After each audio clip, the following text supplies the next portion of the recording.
Welcome to TV 99. This is a fun week for New Albany because we're anticipating the Christmas parade. We'll have Santa Claus, we'll have a lot of floats and a lot of dignitaries. One of the special dignitaries, the Grand Marshal, and this year, Mr. Bill Smallwood was chosen for the Grand Marshal. He was chosen because of his community activities and helping to make New Albany a better place. And so, Mr. Smallwood, we'd like for you to share some of your history with us, along with the things that you're doing now.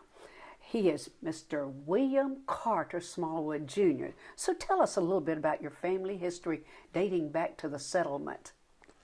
All right, my granddaddy's family was from Union County or Tupper County before Union County became a county. But my granddaddy went out to Oklahoma to try and settle some land before Oklahoma was a state. It was Indian Territory. And my daddy was born in Colgate, Indian Territory, the whole family. There were 7 children in the family, and my granddaddy died at the age of 42, leaving 7 children, the oldest one 16, and the youngest one 1.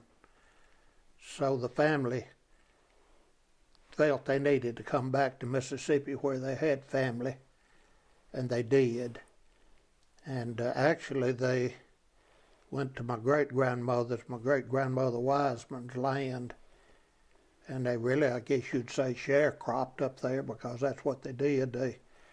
They farmed her land and she got part of the rent, and they did.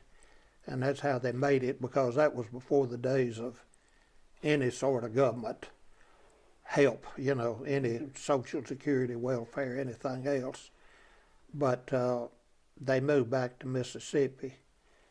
And when my daddy got to be 18 years old, his cousin, Bob Smallwood, was in the Bank of Commerce, and he gave him a job, and he worked there the next 22 years. And that's kind of my daddy's side of the family. While he was in the bank, he also built some property and stuff, and then he bought a funeral home, called it Smallwood Funeral Home, and then he went in the lumber business at the same time and a cotton gin at the same time. So he stayed pretty busy. When he died, he was trying to build a chicken farm, and he was right in the process. He died at the age of 50 with a heart attack, and he was trying to build what you would call an integrated operation. He was trying to get a poultry farm, a growing operation, a dressing plant and all, but he died before he could get, it was just in the process of being built. The hatchery was being built. And so that's my daddy's side of the family. My mother was born in Water Valley. Her daddy was a railroad man. Water Valley was a big railroad town.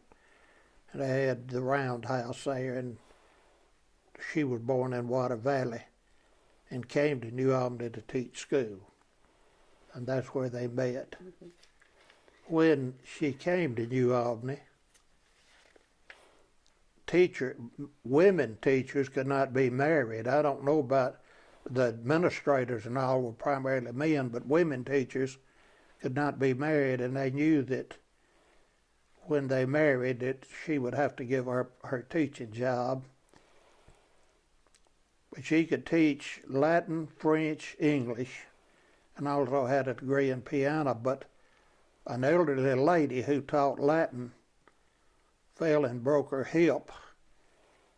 And of course, they couldn't find a replacement for that elderly lady that could teach the required courses.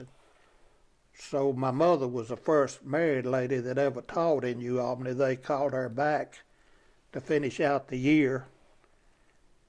And when she finished out the year, the Depression, they married in 28, and the Depression was already kind of getting started, and they broke their rule, and she was able to keep teaching until Eddie and I were born, and in 33. Okay.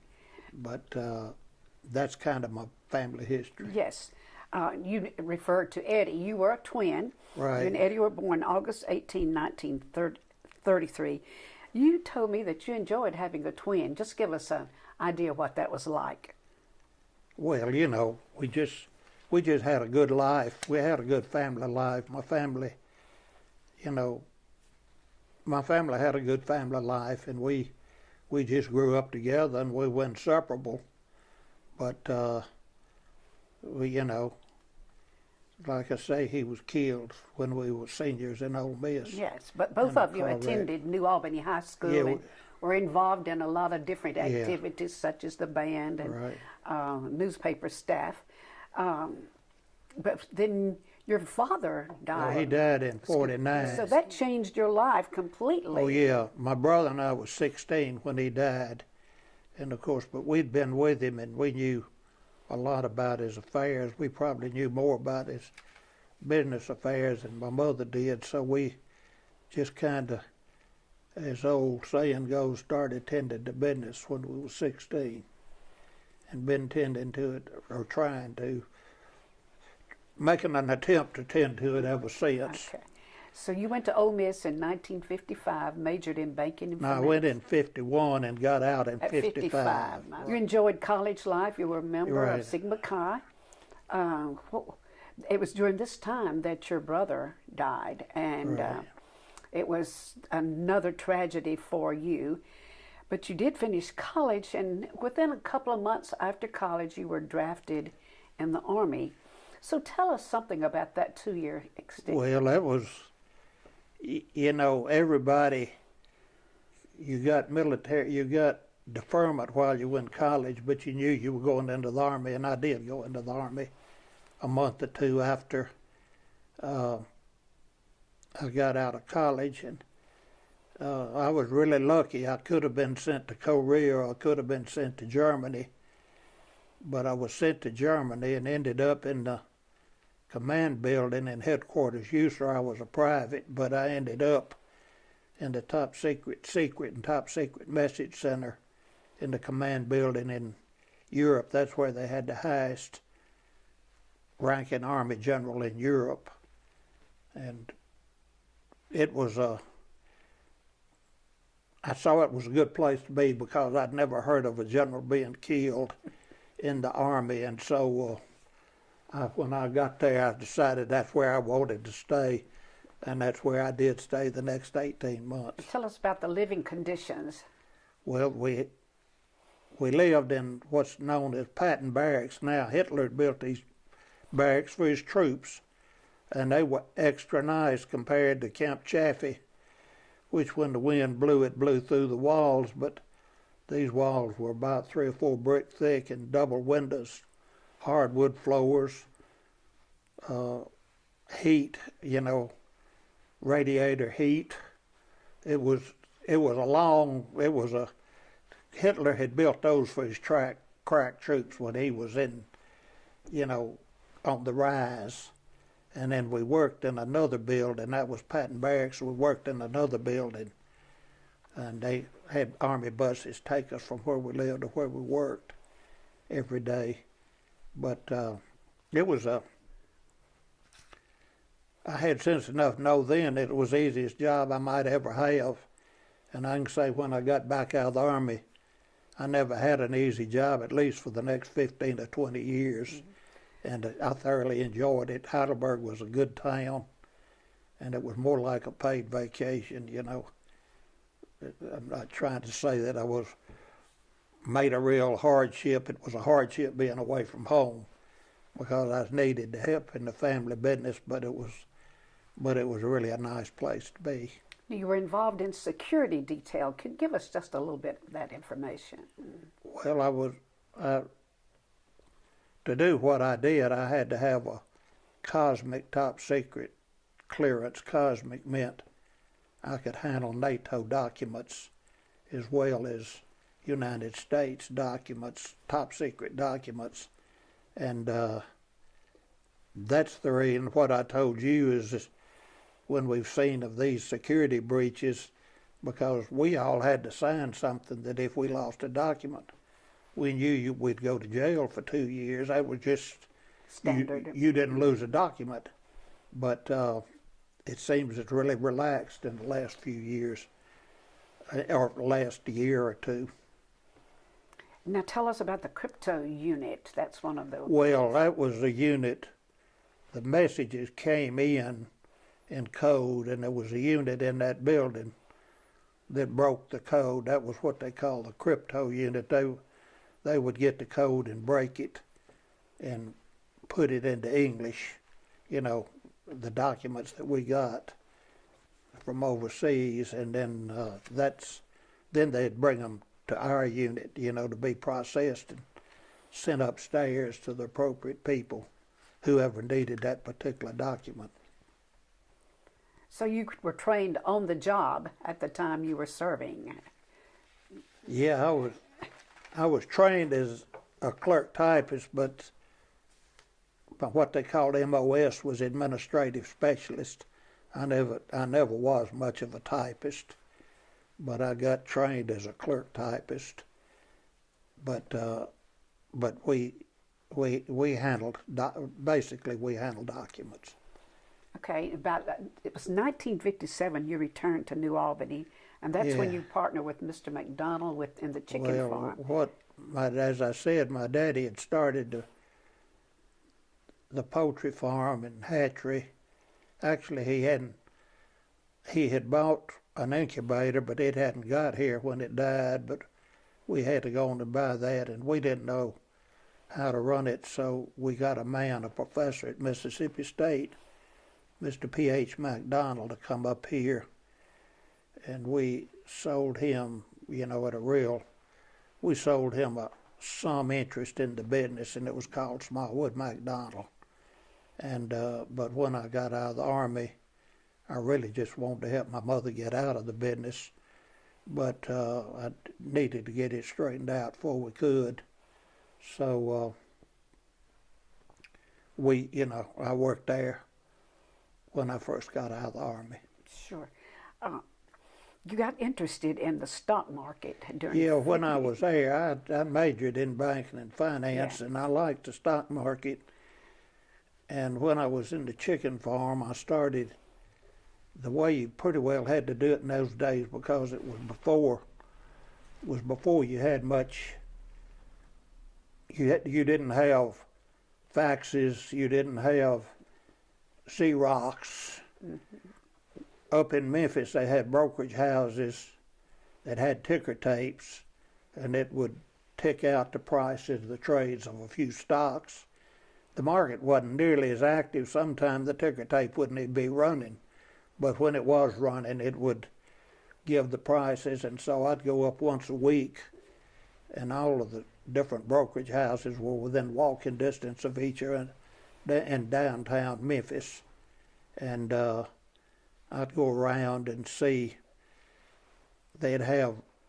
When they'd have research on something, they'd mimeograph it. They didn't have copying machines. They'd mimeograph it and put it on a clipboard, and I'd go around and read that stuff, and that's kind of how I started learning how to. It's an entirely different era, I'm sure. You can't believe how it's changed. And then you were involved with the bottling company. Tell us about that experience. Well, while I was still in the chicken business, Joe Robbins and Lester Hardy and I formed Rebel Gas Company. That was a propane butane distributorship. After a few years, Joe and I got out, and while I was still in the bottling business, I bought Mr. Shelton's business, Shelton Bottling Company, and changed the name to Smallwood Bottling Company. And that's how I was in that about 10 or 11 years.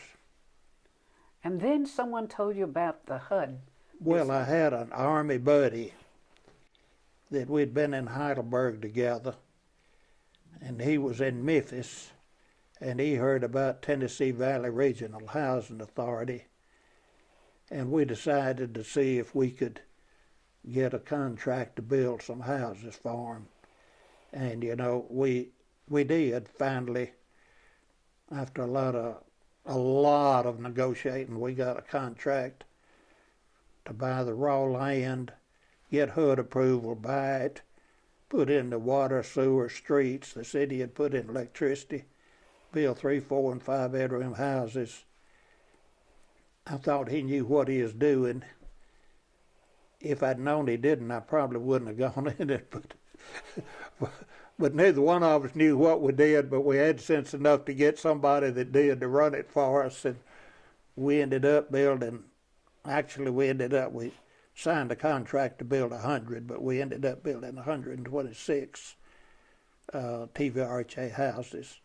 And you did this for 2 or 3 years. Yeah, well, it took several years. We built just a few in Oklahoma, and then we were going to build 20, and started in Fulton, built a few, 5, on scattered lots, and then we went to Oklahoma, and we were going to build 20, but we ended up building 25. We went to Pontotoc, and we were going to build 50, but we ended up building 58. And in New Albany, we were going to build 25, but we ended up building 35. And they had held back for other builders, but, you know, when they weren't getting builders to build them, we just built whatever. We thought we had a pretty good deal, and so we just built whatever we wanted at the same price. And then you've been in stocks and bonds ever since. Well, yeah, pretty much ever since. And I liked the building business, but Nixon froze it. He froze the Section 8 housing, and so I knew bonds. I started selling bonds, and then I sold stocks and bonds. But I didn't really like selling them. I thought I would just give it a try, and I just started buying and selling for my own account. And I've been basically doing that for my main source of income for 35, 40 years. Okay. Let's backtrack a little. It was back in 1961 or somewhere prior to that you met Peggy Binkley, a student at Blue Mountain College, and you were married in 61. And she became the love of your life. Yeah. And you had one son, right. William Carter Smallwood III, and 2 grandsons, right. Carter and Sam. And then tragedy struck again because Peggy died in 2006. And we need to talk about Peggy because she was a great influence on your life during that time. She was involved in the church with you, served on the literary council in the community. She served as a chairman of the administrative board in the Methodist Church, which was unusual at the time. She was a charter member of the Junior Auxiliary. She helped establish Camp Sunshine in the United Methodist Church. Tell us a little bit about Peggy so that people will remember her. That was about the best day's work I ever did, was talking her into being my wife. She was in Blue Mountain College, and of course she was a Baptist, but when we started talking about getting married, her daddy said, well, my wife and I have discussed it. We think Peggy ought to join the Methodist Church with you. And I said, well, we really hadn't discussed it. He said, well, my mother was a Methodist and joined the Baptist Church with my daddy. My wife was a Presbyterian and joined the Baptist Church with me. And we think Peggy ought to join the Methodist Church with you. That settled it, you know. He called the shots in that family, and that settled it. And so she was, as you know, because you were Baptist yourself, Baptists make mighty good Methodists. And she was a good and a good community citizen. Absolutely, yes. She was active in Boys and Girls Club, and she and Arnett Smith were the principal founders of the Literacy Council and things like that.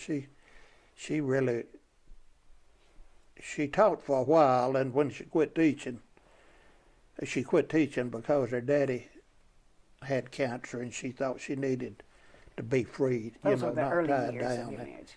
So when she quit teaching, she continued to work full time, doing other things.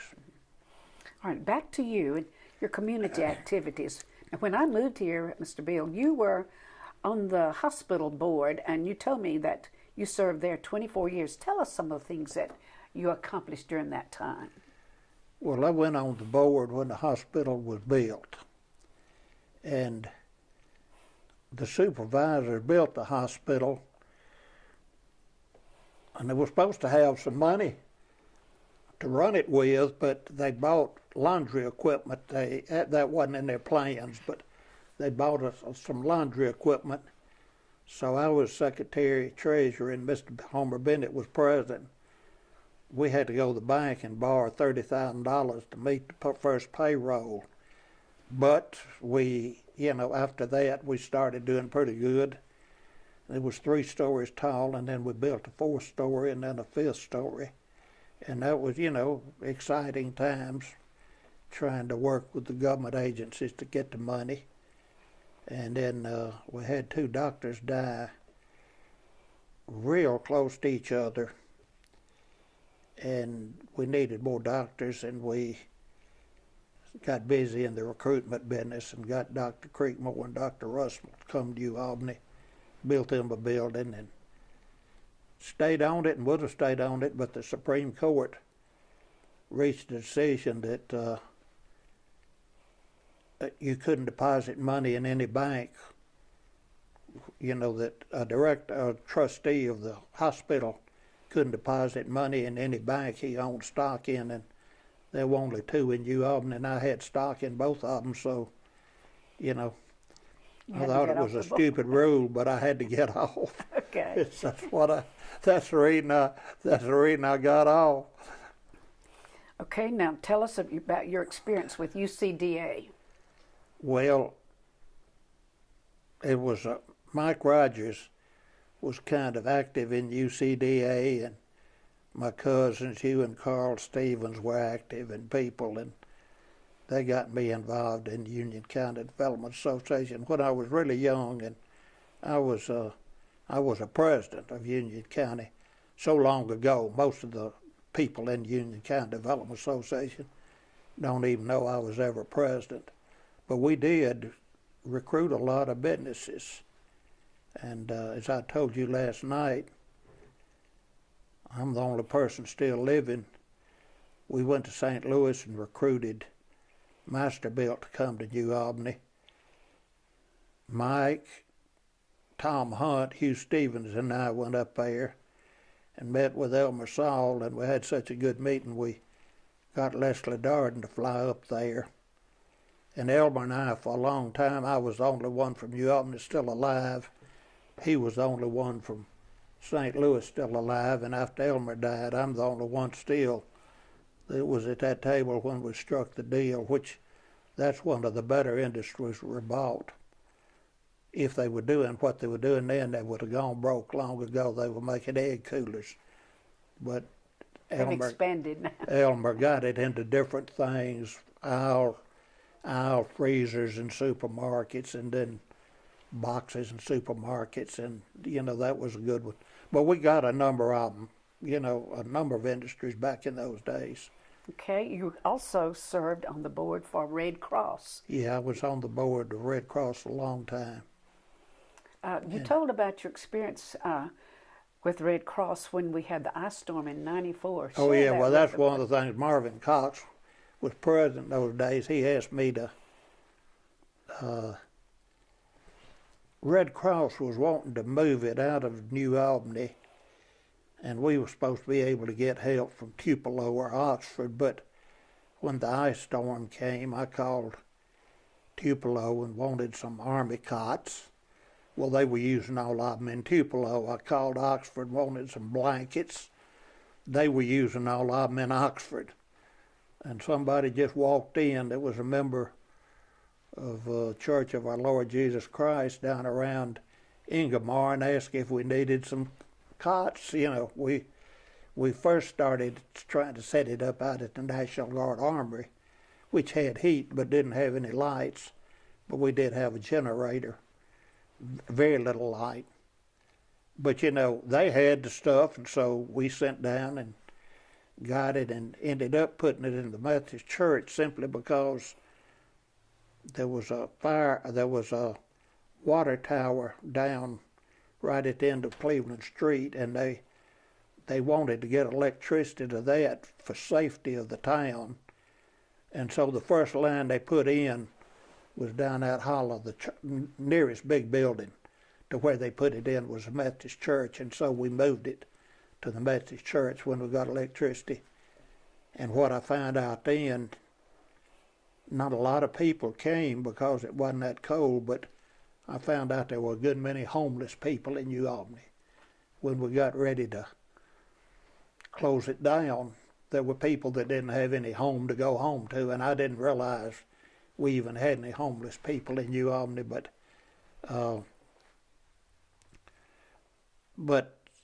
I learned that you couldn't count on the other people. You have to take care of business here. You could if it was just a disaster in New Albany and it didn't affect the whole area, but the ice storm affected the whole area. It sure did. But we did, we had a good active Red Cross for a long, long time. But they more or less moved it, I guess it's kind of out of Tupelo now. I suppose I'm not so. on the board anyway. Right. When I came to New Albany, you were involved in the Boy Scouts because you encouraged my son to be a scout. I know that you've served as the district president of the district association. District chairman, I guess you'd call it. Okay. And the Tallahatchie district. Tallahatchie. That was Union County, Tippah County, Pontotoc County, Benton County. That was what they call the Tallahatchie district. And since I served there, that put me on the Yankton Area Council Board. Each district chairman was on the council board, and so I was on that for a long About how time many years too. did you serve on that council? A long time, Betty. I couldn't tell you how long. Okay. I just got off a few years ago, and I started when I was in the chicken farm. I started on it, so it's been years ago. It was a big number of years. One of the new activities you've been involved in is the Unite Association here in New Albany. Right. Yeah, that's Create, offered that if we'd get up $200,000, they would match it with $100,000. And really, Bo Collins worked hard at it, and we all did work. We all worked hard, and we all got up to $200,000 and got the $100,000 matching grant. And then, as I told you, at one time I was president. We got the Stevens family to give $100,000, provided we'd get up another $50,000, and that's some of the main real money we've ever raised. But we've got it up now to where we need to be raising more money every year, and we are raising a little more every year, but it's the sort of thing that when you give to, it'll a certain percentage of what you give it's invested, and it'll be helping people long after, all of us in this room are dead and gone. And that's the reason I'm interested in it right now. And you've been involved in Rotary Club throughout your adult life. I joined it when I first came back from the Army, but then when I was in the bottling business, I had to drop out. They really stressed attendance in those days, and I just couldn't meet it all the time, and so I dropped it. But then Carl Stevens just kept insisting I joined again, and so I did a long time ago. I've been in it a long time, but I have no idea how many years I was out. Okay. But I just happened to join it because somebody took me to a meeting. I really didn't have any intention to join it, but it was a nice group of people, and they just insisted I join. So that's how organizations grow, I guess. Those of us who've been in First United Methodist Church realize that you and Peggy were involved in this church. You've served in several positions in the church. Tell about your experience from the administrative board even up to today. Well, as long as I've been in the church, I've been in the structure of the church has changed a time or two while I've been a member, but I started off on what we called the Board of Stewards when I was a young man. And then they changed it to administrative board and things like that. But at one time I was chairman of the Board of Stewards, and I was on the trustees. I was on practically everything I had. I was chairman of the mission committee, and you had to rotate off, and I rotated off and went back on the mission committee. And then Peggy, when I rotated off, Peggy went on the chairman of the mission committee. When she went off, I went on it again. So I guess you'd say the main thing we've been interested in is, in the later years, has been the mission committee. Now, since I've been she was also interested in Camp Sunshine. Well, we both were interested in getting Camp Sunshine started. Now, since I've been in the church, I've been made aware that our church, First United Methodist Church in New Albany, gives more to the missions than anyone in our conference. Is that still true? Yeah, there's been a long time that we've been given more, even in churches like the big ones in Jackson and all. It started long before me. Mr. Clyde Hall, of course, gave just a tremendous amount of money. Back when money was real money, I mean, when he'd give $100,000 to missions, it'd be about like giving $1 million a year now or something. He gave some real money to missions, and we don't do that much now, but we've had a real history through the years of still keeping on. We're interested in overseas missions. Right. Now, how about the global ministries that you've been involved in? Well, I was on the General Board of Global Ministries for a 4-year term, and that's the general church agency that oversees missions. And I was also on the board of UMCOR, that's the United Methodist Committee on Relief. And that's a church-wide, I mean, we had people from Africa and all over on that board, as we did on the General Board of Global Ministries, people from Russia and people from Germany, people from the Philippines, on it. It was a good experience, and I felt honored to be on it. And then there was the Methodist Conference. You've been on the General Council. Yeah, I went to General Conference. In Mississippi, you have an annual conference. Every 4 years, you have a General Conference that they're the only group in the church that can speak for the church. And they rewrite it, work on the discipline, maybe change it. And I was on that. Well, actually, I went to 6 different general conferences. And then below that, we have what they call a jurisdictional conference, and that's where elects the bishops. And I went to 6 or 7 of them. It's a big responsibility there. Well, I was honored that they sent me there. It was a lot of work. It was a lot of work. Because when I went to a general conference, they'd send a stack of material that high that you were going to vote on, and I'd go through it all. When I got there, I was tried to be prepared, but it took a lot of time. You've seen a lot of changes in New Albany. What do you think some of the big changes are that affect all of us that you're proud of?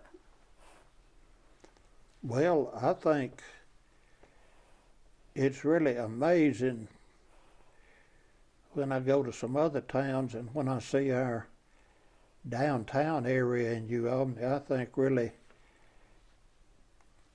actually, Bill Robertson owned Hamilton Hardware, and Herman Wyndham owned the building next to it, and I owned the building next to that.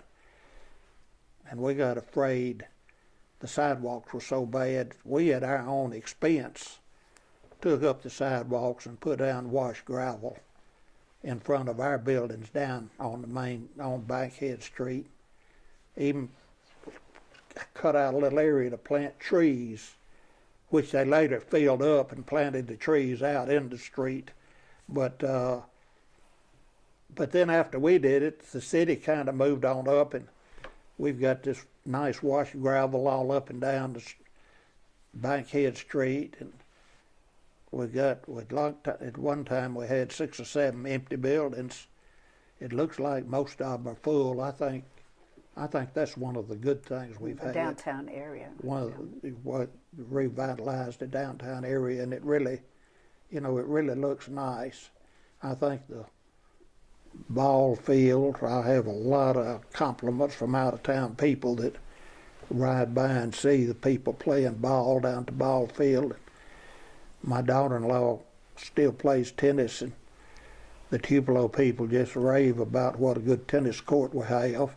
I think we have a lot of amenities that make New Albany a real good town. The hospital, after I went off the board, but at some time they not sold, but they leased it for a long-term lease to Baptist, and and they've done a good job of recruiting and adding doctors, and I think I knew from being on the Development Association what people look at. They're interested in the schools, they're interested in the hospital care, and I think our schools are good, and I'm proud of them.